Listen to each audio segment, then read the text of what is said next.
Halos isang linggo mula nang tumama ang magnitude 6.8 na lindol sa Glan, Sarangani.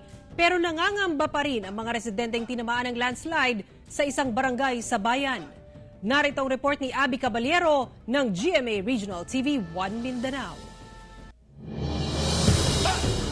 Sa lawak ng landslide at laki ng mga bitak na nilikha ng magnitude 6.8 na lindol nitong Biyernes, binabalak ng umalis ng mga residente sa bahaging ito ng Barangay Mudan sa Glan, Sarangani.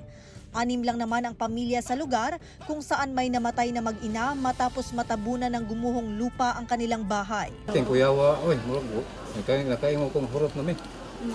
Kaya naman. Mismong mga otoridad na rin ang nagsabing hindi naligtas tirahan ang mahigit 6 na ektaryang agricultural land na apektado ng landslide. Ang advice sa MGB is dili na gyud siya pwede pakuyan. Sa pagkakaroon dili na lang yun isa. Mangita na lang siguro og lain pang area nga matrabaho. Sa negosyong hardware naman nila sa Glan, tinamaan ng bakal sa ulo si Jules Anthony Butal, isa pa sa 5 namatay sa bayan. Ayaw na raw ituloy ng kanyang misis ang negosyo. Naigo daw na siya daan. Tapos nahayang moto. Tapos nadala pa naman siya sa ospital.